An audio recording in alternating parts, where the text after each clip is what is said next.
ठीक है। तो ये आज हमें स्टार्ट करते हैं हेनरी लॉ। तो लास्ट टाइम हम हेनरी लॉ का कुछ डिस्कशन किए थे, उस डिस्कशन को यहाँ से हम कंटिन्यू कर रहे हैं। हेनरी लॉ में हमने लास्ट टाइम जो देखा था वो क्या देखा था, तो सॉल्बिलिटी जो आ रही थी, सॉल्बिलिटी जो होता था वो डायरेक्टली प्रोपोर्शनल टू क्या होता था, सॉल्बिलिटी डायरेक्टली प्रोपोर्शनल टू जितना पार्शियल प्रेशर लगा रहा है सिस्टम, और पार्शियल प्रेशर के काउंटर क्या करता था, वेपर प्रेशर लगाता था। तो पार्शियल प्रेशर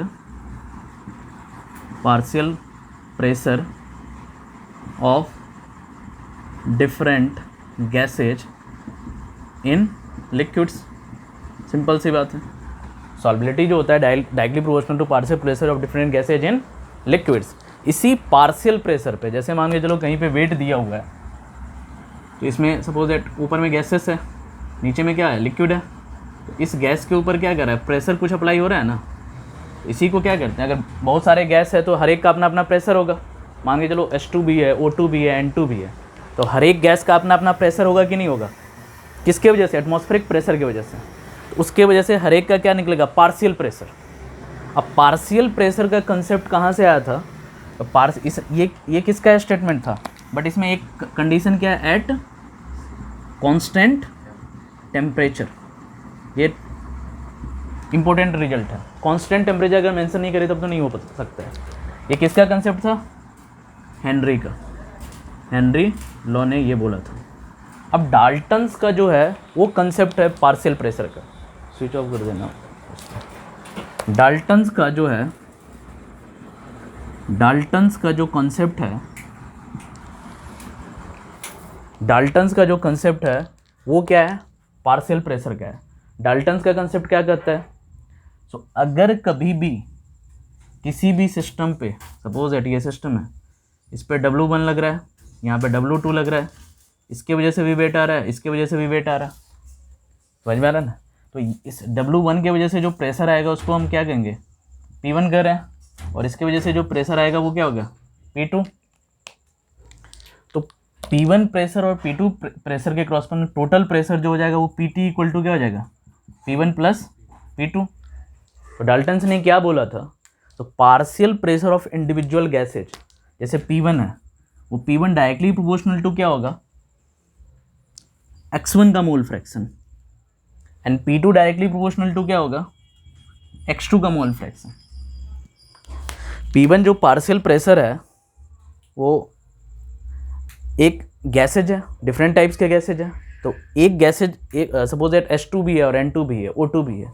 तो O2 की वजह से जो प्रेशर क्रिएट हो रहा है, यहाँ पे जो है O2 की वजह से जो प्रेशर क्रिएट हो रहा है, और N2 जो प्रेशर फील कर रहा है, उस O2 की वजह से क्या प्रेशर आ रहा है वो O2 के किसके मोल फ्रैक्शन के डायरेक्टली प्रोपोर्शनल होगा, और N2 की वजह से जो प्रेशर आ रहा है पार्शियल प्रेशर, वो पार्शियल प्रेशर किसके, N2 के मोल फ्रैक्शन के इक्वल होगा।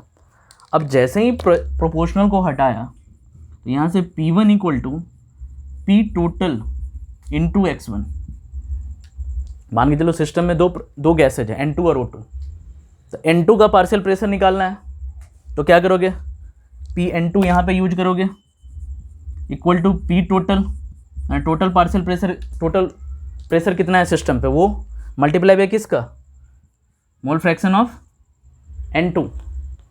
उसी तरीके से सेकेंड के लिए भी क्या हो जाएगा, मान के चलो PO2 निकालना है, तो क्या हो जाएगा, P total multiply by XO2, यही तो होगा। तो P_N2 निकालना है तो P total multiply by XN2, और PO2 निकालना है तो P total multiply by XO2, यही दो है, ये डाल्टन्स का। तो देखो हेनरी ने ये बोला था, so solubility directly proportional to partial pressure, और डाल्टन्स ने क्या बोला, तो partial pressure directly proportional to mole fraction. तो इस दोनों को कोरिलेट करोगे तो यहाँ से एक रिजल्ट आया, तो सॉल्बिलिटी डायरेक्टली प्रोपोर्शनल टू किसका हो रहा है, मोल फ्रैक्शन का। सॉल्बिलिटी डायरेक्टली प्रोपोर्शनल टू किसका हो रहा है, मोल फ्रैक्शंस का। तो इसी दोनों लॉ को मिला के बाद में हेनरी ने एक नया स्टेटमेंट दिया। उसके बेसिस पे उसने क्या किया, जब दोनों को उसने देखा, उसने उसके बाद एक एनालिसिस करके एक रिजल्ट दिया। क्या रिजल्ट दिया, इन वेपर फेज, कौन सा phase, vapour phase, in vapour phase जो होगा वो क्या होगा, सॉल्युबिलिटी जो होगी सॉल्बिलिटी जो होगा वो डायरेक्टली प्रोपोर्शनल टू क्या होगा, partial pressure of gases, partial pressure of gases, उठ के डोर खोल दो, पार्शियल प्रेशर ऑफ गैसेज। तो सॉल्बिलिटी डायरेक्टली प्रोपोर्शनल टू क्या होगा, पार्शियल प्रेशर ऑफ गैसेज होगा। किस फेज में, इन वेपर फेज में। ये कंसेप्ट दिया। तो यहीं से पार्शियल प्रेशर इक्वल टू, अब कल मैंने बात किया था तो ये इंडिपेंडेंट हो सकता है, ये भी डिपेंडेंट हो सकता है, या ये डिपेंडेंट हो सकता है, एक दूसरे का वाइस वर्सा ट्रू होगा। इसी के बाद यहाँ पे एक स्टेटमेंट क्या आया, P इक्वल टू के एच इंटू एक्स। समझ में आ रहा है ना। तो मोल फ्रैक्शन को सॉल्बिलिटी से रिलेट किया गया। सॉल्बिलिटी क्या होता है, जनरली मोल्स पर लीटर, और मोल फ्रैक्शन क्या होता है, इसमें भी तो नंबर ऑफ मोल्स इन्वॉल्व है। तो डाल्टन्स के पार्शियल प्रेशर में नंबर ऑफ मोल्स आया था, मोल फ्रैक्शन आया था, और सॉल्बिलिटी किसका था, हेनरी का। तो दोनों ने एक स्टेटमेंट दिया और लिखा सो वेपर फेज में जो होगा वो partial pressure directly proportional to किसका होगा, मोल फ्रैक्शन का। और मोल फ्रैक्शन एक्चुअली सॉल्बिलिटी को रिलेट करता है, इसलिए उसने बोल दिया सॉल्बिलिटी डायरेक्टली प्रोपोर्शनल टू। इसीलिए इक्वेशंस में सॉल्बिलिटी की जगह पे क्या दिखता है, मोल फ्रैक्शन दिखता है। क्लियर है। ये मोल फ्रैक्शन किसका, सॉल्यूट का। मोल फ्रैक्शन किसका होता है, सॉल्यूट का। अब यहाँ से क्या देख रहे हो, यहाँ से जब देखा तो एक ग्राफ निकल गया हमारा P वर्सेस X का डायरेक्टली प्रोपोर्शनल। तो ये पीछे वाले टाइम में हमने डिस्कस किया था, लीनियर ग्राफ होता है। अब यहाँ से KH जब निकालोगे तो KH इक्वल टू क्या आ जाएगा, P अपॉन XB। अब KH जो होता है वो डिपेंड किस पे करता है, नेचर ऑफ किस पे, बोलो, सॉल्यूट में हो रहा है। नेचर ऑफ सॉल्वेंट ये किस पे डिपेंड करेगा, नेचर ऑफ सॉल्वेंट पे डिपेंड करेगा। सो नेचर क्या है सॉल्वेंट का, वाटर में डिजॉल्व करा रहे हो या मिल्क में डिजॉल्व करा रहे हो या किस तरह का मीडियम में करवा रहे हो, तो ये नेचर ऑफ सॉल्वेंट पे डिपेंड करेगा। समझ में आ रहा है ना, डिजॉल्व किस में करवा रहे हो, और इसके क्रॉसपॉन्डिंग जो है सॉलिड पे भी डिपेंड करेगा। तो किस तरह का गैसेज आ रहा है, तो ये एक तरह का इंडिपेंडेंट क्वांटिटीज है। तो nature of solvent versus solid के किस तरह का गैसेज को ले रहा है, जैसे बुक्स में देखोगे तो डिफरेंट चीज़ों के लिए डिफरेंट वैल्यूज KH आएगा। समझ में आ रहा है ना। और KH जो होगा वो फंक्शन किसका होगा, KH फिक्स्ड टेम्परेचर पे आएगा। किस पे आएगा, फिक्स्ड टेम्परेचर। जैसे जैसे टेम्परेचर चेंज करेंगे तो सॉलिडिटी भी चेंज होते जाएगा। समझ में आ रहा है ना। तो ये एक फिक्स्ड क्वांटिटीज है, बट इसके साथ जब भी KH को हम डिफाइन करेंगे तो हमें क्या करना पड़ेगा, टेम्परेचर को फिक्स रखना पड़ेगा। टेम्परेचर फिक्स किए तो उसके क्रॉसपॉन्डिंग का प्रेशर, उसके क्रॉसपॉन्डिंग का सॉल्बिलिटी, क्योंकि ये दोनों जो है टाइम का फंक्शन है। तो इस केस में KH को इस तरीके से हम डिफाइन करें तो यहाँ से solubility proportional to partial pressure of gases आ गया। क्लियर है।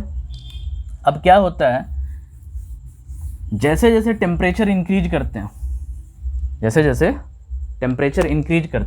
किस में, गैस इन लिक्विड्स की बात कर रहे हैं।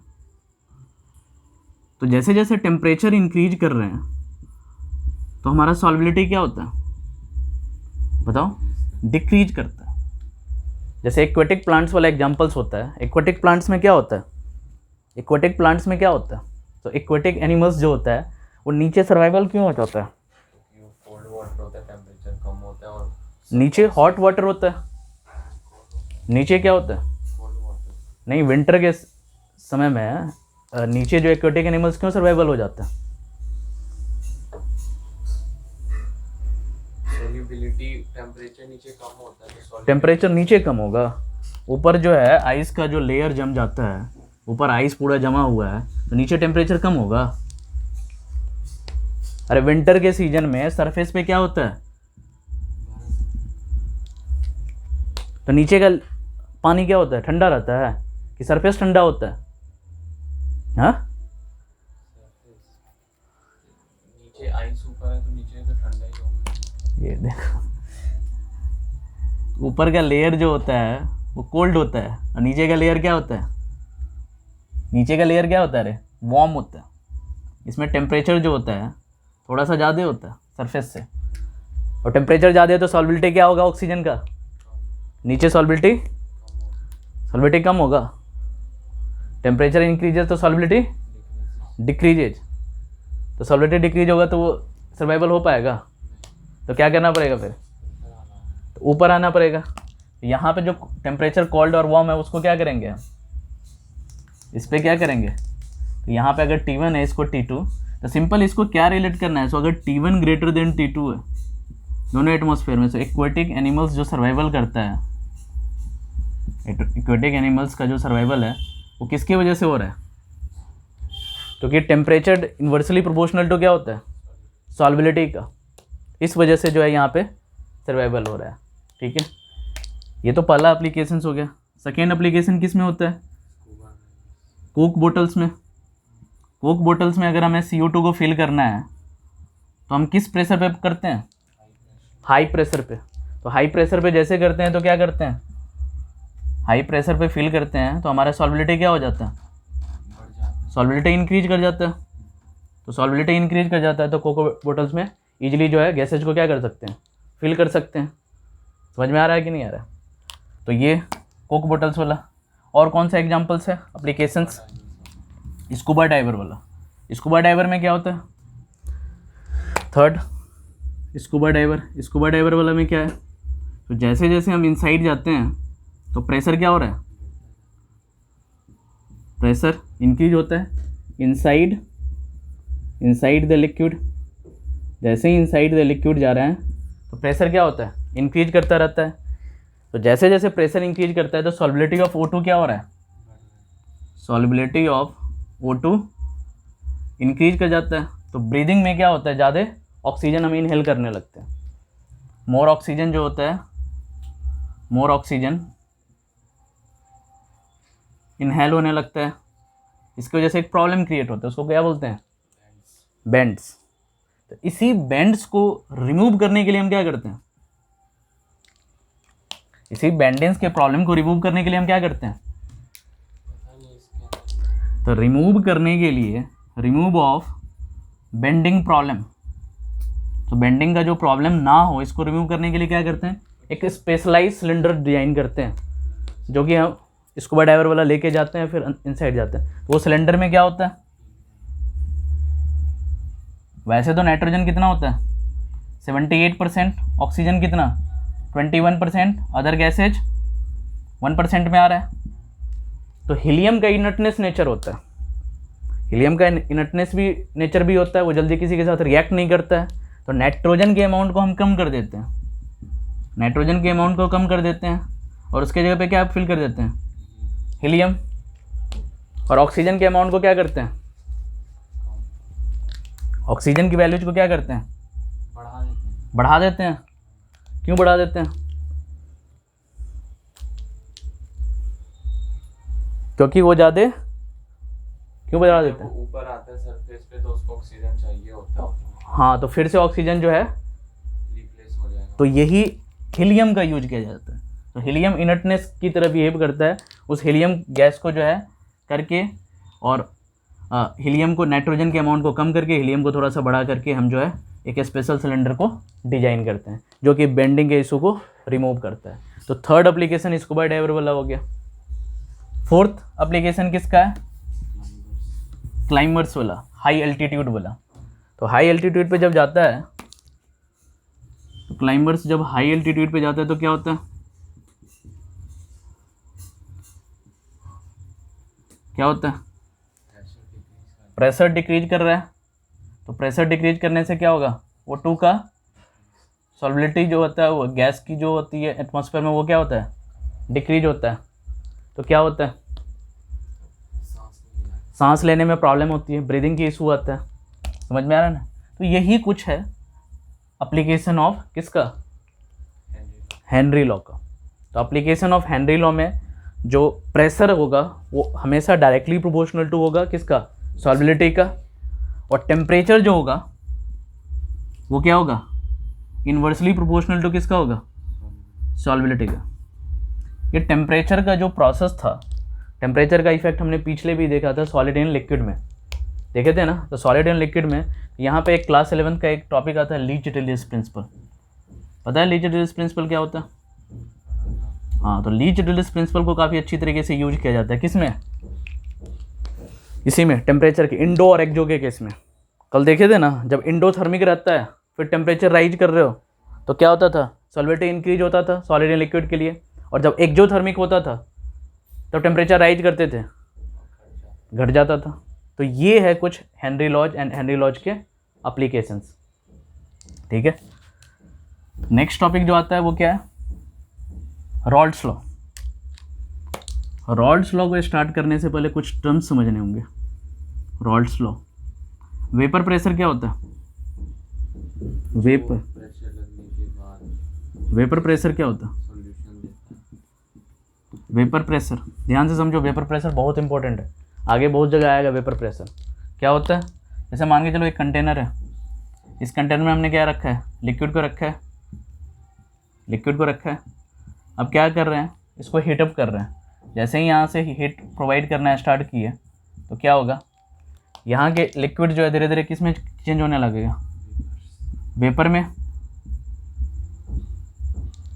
तो वेपर प्रेशर ऑफ सॉल्यूशन या वेपर प्रेशर ऑफ सॉल्यूट या वेपर प्रेशर ऑफ सॉल्वेंट कैसे डिफाइन करेंगे, ध्यान से देखो।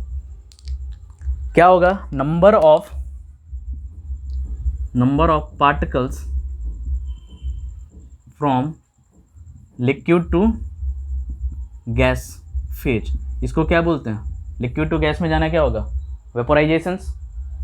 तो वेपोराइजेशंस का प्रोसेस क्या होगा, धीरे धीरे बढ़ेगा। और गैस टू लिक्विड जो आएगा उसको क्या बोलते हैं, कंडेंसेशन। कंडेंसेशन ये इनिशियली क्या होगा, यही केस आएगा। इनिशियली क्या होगा, number of particles from liquid to gas phase धीरे धीरे इंक्रीज करेगा जैसे जैसे हीट कर रहे हो। बट कंडेंसेशन वाला प्रोसेस काफ़ी कम होगा, कम ही नहीं होगा, कंडेंसेशन तो जल्दी नहीं होगा। शुरू में इनिशियली हमें क्या दिखेगा, बहुत सारे पार्टिकल्स क्या होगा, अपने लिक्विड सरफेस को छोड़ के कहाँ जा रहा होगा, गैसेस फेज में जा रहा होगा। तो नीचे में जो कंडेंसेशन का जो प्रोसेस हो रहा है वो काफ़ी कम होगा। एक ऐसा टाइम आएगा फाइनली जो एक टाइम आएगा, उस फाइनली में क्या होगा, so number of particles direct हम लिख सकते हैं। सो वेपराइजेशंस और कंडेंसेशन क्या करेगा, एक बताओ, इक्विलिब्रियम क्रिएट करेगा। वेपराइजेशन और कंडेंसेशन से क्या मतलब हुआ, तो number of particles from liquid to gas equal to number of particles equal होगा, इसका रेट इक्वल होगा। रेट और दोनों क्वांटिटी में इक्वल होने में डिफरेंस है। क्या डिफरेंस है, रेट का मतलब क्या होता है, जितना पर सेकेंड ये हो रहा है उतना ही पर सेकेंड में नंबर ऑफ पार्टिकल्स ये हो रहा था। रेट इक्वल होना इंपॉर्टेंट है। जब रेट इक्वल होगा तो एक इक्विलिब्रियम एस्टैब्लिश्ड होगा, समझ में ना, किस में, लिक्विड एंड वेपर फेज के बीच, लिक्विड एंड गैसेस फेज के बीच एक इक्विलिब्रियम एस्टैब्लिश्ड होगा। इस इक्विलिब्रियम पे, एट दैट इक्विलिब्रियम, इस लिक्विड के द्वारा जो, लिक्विड के वेपर के द्वारा जो प्रेशर अप्लाई किया जा रहा है उसको कहेंगे वेपर प्रेशर। समझ में आ रहा है ना। ये जब किसी भी, और वो डिपेंड करेगा नेचर ऑफ सॉल्यूशन पे, नेचर ऑफ सॉल्वेंट पे, जो भी ले गया गया लिक्विड सॉल्यूशन उस पर डिपेंड करेगा। तो जब ये इक्विलिब्रियम एस्टैब्लिश्ड हो जाएगा तब इस लिक्विड के द्वारा, लिक्विड के वेपर के द्वारा जो प्रेशर अप्लाई किया जाएगा, किस पे, पिस्टन पे। ये पिस्टन पे प्रेशर अप्लाई करेगा ना, ये क्या करेगा, इस पिस्टन पे प्रेशर अप्लाई करेगा। क्यों प्रेशर अप्लाई करेगा, क्योंकि ऊपर से हमें क्या आ रहा है, P एटमॉस्फेयर आ रहा है। तो P एटमॉस्फेयर का वैल्यू कितना, 1.103 बार। तो जब ये इक्विलिब्रियम एस्टैब्लिश्ड हो रहा है तब एटमॉस्फेरिक प्रेशर के रिस्पेक्ट में जो लिक्विड का वेपर का जो प्रेशर होगा उसको क्या बोलेंगे।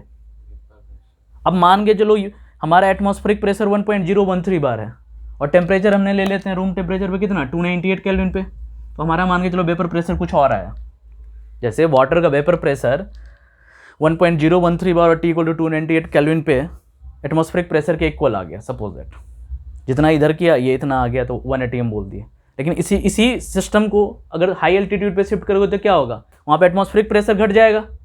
तो ये जो वेपर, ये इक्विलिब्रियम तो जल्दी होल्ड हो जाएगा, और इक्विलिब्रियम जब जल्दी हो जाएगा तो इसके द्वारा जो वेपर प्रेशर होगा वो वैल्यू भी क्या होगा, डिक्रीज कर जाएगा। क्योंकि काउंटर करने के लिए ही तो वेपर प्रेशर लगाता है। वेपर का जो प्रेशर होता है वो किसको काउंटर करने के लिए, एटमॉस्फेरिक प्रेशर को। तो जब भी कभी भी वेपर फेज को डिफाइन करना है तो क्या दिमाग में रखना है, सो लिक्विड और गैसियस फेज के बीच इक्विलिब्रियम एस्टेब्लिश्ड होगा, और इस इक्विलिब्रियम के साथ दो कंडीशन और, कौन सा, एटमॉस्फेरिक प्रेशर के, यानी कि एक फिक्स्ड प्रेशर जो उसको लग रहा है, प्रेशर और टेम्परेचर का भी रिलेशन क्या होना चाहिए, सेटअप होना चाहिए, रिलेशन सेटिस्फाइड करना चाहिए। यानी कि जब भी कभी वेपर फेज दिया हुआ है तो साथ में कौन सा पैरामीटर दिया रहेगा, टेम्परेचर भी दिया रहेगा और प्रेशर दिया, और प्रेशर कौन सा है, जो सिस्टम पे लग रहा है। क्योंकि वेपर, मान के चलो एक कुकर ले लेते हैं, कुकर में सीटी क्यों लगती है, प्रेशर अंदर में क्रिएट हो रहा है वेपर का प्रेशर, तो क्या किसी भी टेम्परेचर को वेपर प्रेशर बोल दोगे? ऐसे टाइम जहां पे क्या होगा, दोनों इक्विलिब्रियम एस्टेब्लिश करेगा, उस टाइम वेपर, लिक्विड का जो वेपर है उसके द्वारा जो प्रेशर लग रहा है, कहाँ पे, सीटी पे, जो नोजल होते हैं उस पर लग रहा है। क्यों लग रहा है? क्योंकि पीएटीएम को, पी एटमॉस्फेरिक को काउंटर कर रहा है। उस टाइम के जो प्रेशर होगा उसको क्या बोलेंगे, वेपर प्रेशर। ठीक है, अब क्या होगा, जैसे ही कुकर में एक्सेस प्रेशर आता है तो पी एटमॉस्फेरिक अब कम हो गया। शुरू में क्या होगा, शुरू में जब कुकर वाले एग्जांपल्स में देखे तो T इक्वल टू 0 पे क्या होगा, P ATM greater than P vapour, क्योंकि वेपर तो उस टाइम बना ही नहीं ना। जैसे जैसे T ग्रेटर देन 0, मान के चलो कुछ T इक्वल टू 50 मिनट्स ले लिया, सपोज 50 मिनट्स तो बहुत ज़्यादा हो गया, 5 मिनट्स ले लो, इसमें क्या होगा, पी एटीएम मान के चलो एट इक्विलिब्रियम हो गया यहाँ पे, तो पी एटीएम इक्वल टू क्या हो जाएगा, पी वेपर। लेकिन जैसे ही T इक्वल टू 5.1 मिनट हुआ तो अब क्या हो गया, पी एटीएम लेस देन क्या हो गया, पी वेपर। तो अब एक्सेस प्रेशर कितना होगा, पी वेपर माइनस, वही क्या हो रहा है, सीटी के फॉर्म में बाहर निकल रहा है। तो जब भी कभी क्वेश्चन में वेपर प्रेशर डिफाइन होगा तो ध्यान से क्या याद रखोगे, तो उसके साथ अप्लाइड प्रेशर यानी एटमॉस्फेरिक प्रेशर की कंडीशन को देख लो। जनरली तो एसटीपी और एनटीपी पे क्वेश्चन आता है, जनरली एसटीपी और एनटीपी दिया रहता है, तो वहाँ पे अंडरस्टूड होता है, वाटर के द्वारा जो प्रेशर लगाता है वो 1.013 बार होता है, एज ए रिजल्ट के तौर पे हम याद रखते हैं। समझ में आ रहा है ना? तो वेपर प्रेशर के लिए ये दोनों पॉइंट इंपॉर्टेंट है। जैसे आगे में नेक्स्ट लेक्चर जब होगा उसमें हम देखेंगे दो चीज़ और इम्पोर्टेंट है अपने लिए, एक मेल्टिंग पॉइंट और एक बॉइलिंग पॉइंट। क्या होता है मेल्टिंग पॉइंट और बॉइलिंग पॉइंट, कैसे डिफाइन करोगे? पॉइंट लिखने पे हमारा लिक्विड आइस में टर्न हो जाए। नहीं, इसमें भी हाँ, लिक्विड और आइस के बीच में इक्विलिब्रियम से हल्का सा वैल्यू एक्सीड कर जाए। इक्विलिब्रियम वाला पॉइंट जहाँ से सॉलिड और किस में है, लिक्विड में इक्विलिब्रियम एस्टेब्लिश्ड हो पा रहा है, उस पॉइंट को क्या बोलेंगे, उस पॉइंट के करस्पॉन्डिंग टेम्परेचर को क्या बोलेंगे, मेल्टिंग पॉइंट। जितना पार्टिकल्स, इक्विलिब्रियम का ये कहीं मीनिंग नहीं नंबर ऑफ पार्टिकल्स, रेट बड़ा इंपॉर्टेंट है, rate of particles from solid to liquid, fusion, rate of fusion बोल सकते हैं, और लिक्विड टू सॉलिड क्या बोलेंगे, फ्रीजिंग। किसी चीज़ को लिक्विड से सॉलिड में, रेट ऑफ फ्यूजन और रेट ऑफ फ्रीजिंग अगर जिस पॉइंट पे इक्वल रह रहा है, एक शार्प पॉइंट आएगा कि नहीं आएगा, किसमें, जैसे क्रिस्टलाइन सॉलिड है कोई, तो उसका एक शार्प पॉइंट होगा कि नहीं होगा, उसी शार्प पॉइंट के करस्पॉन्डिंग जो टेम्परेचर आएगा उसी को क्या कहेंगे, मेल्टिंग पॉइंट। तो ये भी इक्विलिब्रियम का रिजल्ट है। उसी तरह अगर बॉइलिंग पॉइंट डिफाइन करना है तो क्या करेंगे, लिक्विड और गैस के बीच जो इक्विलिब्रियम हो रहा है, इस इक्विलिब्रियम के करस्पॉन्डिंग जो शार्प पॉइंट आ रहा है जिसपे ये रेट वर्ड बड़ा इंपॉर्टेंट है, रेट को बड़ा अच्छी तरीके से, नंबर ऑफ पार्टिकल्स का कोई लेना देना नहीं है, rate of number of particles, मतलब जितना पर सेकेंड ये जा रहा है उतना ही पर सेकेंड ये आ रहा है, तो उस रेट के करस्पॉन्डिंग जो शार्प पॉइंट आएगा उसी को क्या बोलेंगे, बॉइलिंग पॉइंट। बट ये जो हम डिस्कशन कर रहे हैं मेल्टिंग पॉइंट और बॉइलिंग पॉइंट, वो किसके अंडर आएगा, एक कंडीशन जो सेटिस्फाइड होगा, वो कौन सा कंडीशन होगा, क्योंकि इक्विलिब्रियम जब भी होता है तो एक पार्टिकुलर टेम्परेचर लेता है और पार्टिकुलर प्रेशर लेता है। तो हमारा इस पे या तो तुम्हारे लेवल पे जनरली सिस्टम किस पे दे रहता है, एसटीपी या एनटीपी पे। तो ये ध्यान में रखना, अगर ये कंडीशन सेटिस्फाइड होगा तभी हम उस इक्विलिब्रियम को एक्सप्लेन कर सकते हैं। जैसे वाटर का एमपी हम लेते हैं 0 डिग्री सेल्सियस, ये कब ले पा रहे हैं, जब हमारा एसटीपी और एनटीपी वाला कंडीशन है। जब एसटीपी और एनटीपी वाला कंडीशन नहीं है तब हम नहीं बोल सकते 0 डिग्री सेल्सियस होगा। उसी तरह बॉइलिंग पॉइंट के बारे में बात कर सकते हैं। तो तीनों चीज़ वेपर प्रेशर, मेल्टिंग पॉइंट और बॉइलिंग पॉइंट के बारे में दिमाग में रखना, तो उसमें इक्विलिब्रियम एस्टेब्लिश्ड होता है। तो इक्विलिब्रियम के कॉरस्पॉन्डिंग उसका प्रेशर और टेम्परेचर क्या होगा, इंपॉर्टेंट रोल प्ले करेगा इसके समझने में, ठीक है। तो यहाँ के डिस्कशन के बाद नेक्स्ट थोड़ा सा हम देखते हैं रॉल्ड्स लॉ को हम कैसे पढ़ते हैं। रॉल्ड्स लॉ का मैथमेटिकल एनालिसिस, रॉल्ड्स लॉ। तो रॉल्ड्स लॉ का जब एनालिसिस कर रहे हैं तो रॉल्ड्स लॉ जनरली अपने सिलेबस में दो टाइप के सॉल्यूशंस को पढ़ना है। एक कौन सा सॉल्यूशन है, liquid liquid liquid liquid solution, और एक कौन सा सॉल्यूशन है, सॉलिड इन लिक्विड। इसी दो के लिए रिलेटेड पढ़ना है, सॉलिड इन लिक्विड। तो ये लिक्विड लिक्विड सॉल्यूशंस है और एक सॉलिड इन लिक्विड है। तो सबसे इंपॉर्टेंट तो यही है लिक्विड। इसका भी एक हमने क्या पढ़ना है, लिक्विड फेज, और एक इसमें पढ़ेंगे वेपर फेज, दोनों पढ़ने वाला। तो सबसे इंपॉर्टेंट जो है ये लिक्विड लिक्विड सॉल्यूशंस के क्रॉस में, सॉलिड इन लिक्विड का तो थ्योरेटिकली एस्पेक्ट दिया रहता है। यहाँ से जब भी क्वेश्चन आता है, यहाँ से जनरली क्वेश्चन किस पे आता है, न्यूमेरिकली एस्पेक्ट पे। यहाँ से जब भी क्वेश्चन आएगा तो न्यूमेरिकली एस्पेक्ट पे, और यहाँ से जब भी क्वेश्चन आता है थ्योरेटिकली एस्पेक्ट पे, थ्योरेटिकली एस्पेक्ट पे, ठीक है। तो ये रॉल्ड्स लॉ है। इस रॉल्ड्स लॉ में यही दो टॉपिक्स को फोकस करेंगे, लिक्विड फेज में और किस में, वेपर फेज में। तो सबसे पहले हम लिक्विड फेज को डील करते हैं, किसके लिए, लिक्विड लिक्विड सॉल्यूशंस के लिए। तो लिक्विड लिक्विड सॉल्यूशंस के लिए लिक्विड फेज को कैसे डील करेंगे, ध्यान से देखो। सो मान के चलो हमारा लिक्विड लिक्विड दिया हुआ है। लिक्विड का मतलब क्या है, सॉलिड भी लिक्विड है और सॉल्वेंट भी क्या है, लिक्विड है। मान के चलो कोई एक कंटेनर ले लिया हमने, सपोज कंटेनर ले लिया, इसमें हमारा क्या है, इसमें क्या है, लिक्विड है, और लिक्विड क्या है, सॉल्वेंट है, और सॉल्वेंट में क्या है, अभी प्योर सॉल्वेंट है। प्योर सॉल्वेंट का मतलब क्या हुआ, XA की वैल्यू क्या होगी, 1। प्योर सॉल्वेंट का मतलब क्या, मोल फ्रैक्शन ऑफ सॉल्वेंट क्या है, 1। तो मोल फ्रैक्शन ऑफ सॉल्यूट क्या होगा, XB 0। ये हमारा क्या है, इनिशियली कहानी है। इनिशियली जब हम ले रहे हैं तो हमें कंटेनर में क्या दिखा, सिर्फ प्योर सॉल्वेंट है। प्योर सॉल्वेंट का क्या मीनिंग होता है,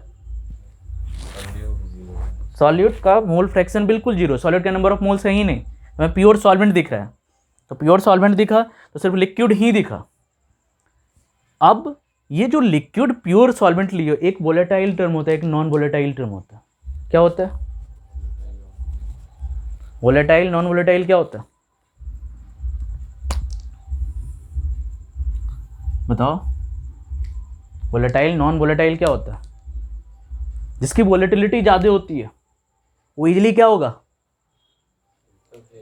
वेपर फेज में हो जाएगा, और जो लेस वोलेटिलिटी होगी वो अपने सॉल्यूशन में, अपने मिक्सचर को, वो जल्दी वो वेपर फेज में चेंज नहीं होगा।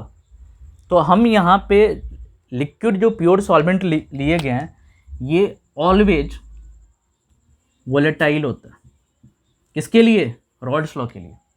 जो यहाँ पे जो हम देख रहे हैं प्योर सॉल्वेंट, वो वोलेटाइल होता है। वोलेटाइल क्या मतलब क्या होगा, इजीली वेपराइज हो जाएगा। बट ये जो सॉल्यूट ले रहे हैं, यहाँ पे जो सॉल्यूट लेंगे वो मे बी वोलेटाइल और may not be volatile, may be volatile और मे नॉट बी वोलेटाइल। ये तो ये हमारा क्या है, फाइनल है। फाइनल हमने क्या किया, तो सॉल्यूट इनिशियल हमारे पास प्योर सॉल्वेंट था, अब क्या किया, इसमें हमने एक वोलेटाइल सॉल्यूट या नॉन वोलेटाइल सॉल्यूट को ऐड किया। अब प्लस क्या हो गया, हमारे सॉल्यूशन में क्या है, सॉल्वेंट तो है ही, सॉल्वेंट तो है ही। तो इससे क्या बन गया, आप एक सॉल्यूशन बन गया कि नहीं बन गया। यानी कि हमारे पास प्योर सॉल्वेंट था पहले, प्योर सॉल्वेंट में हमने क्या किया, वोलेटाइल सॉल्यूट को ऐड ऑन किया। तो ये हमारा इनिशियल कंडीशन है, ये हमारा फाइनल कंडीशन है। इस फाइनल कंडीशन पे क्या होगा, XA की भी कुछ अमाउंट होगी और XB का भी कुछ अमाउंट होगा, दोनों होगा, XA भी होगा और एक्स बी भी होगा, दोनों प्रेजेंस है। अब ध्यान से सुनो क्या होता है, जब भी किसी भी सॉल्यूशंस में या किसी भी सॉल्वेंट में कोई नॉन वोलेटाइल सॉलिड ऐड करते हैं या वोलेटाइल सॉलिड होते हैं तो उसका वेपर फेज चेंज होता है, वेपर प्रेशर चेंज होता है। किसका? सॉल्वेंट का। सॉल्वेंट का वेपर चेंज होता है, वेपर प्रेशर चेंज होता है। और यहां से बोला गया, सो मान के चलो दोनों है, सॉल्वेंट में भी हमारा क्या लिक्विड है और सॉलिड भी लिक्विड है। तो इसने क्या एनालिसिस करके बोला, सो पी ए से किसको डिनोट करते हैं? सॉल्वेंट को।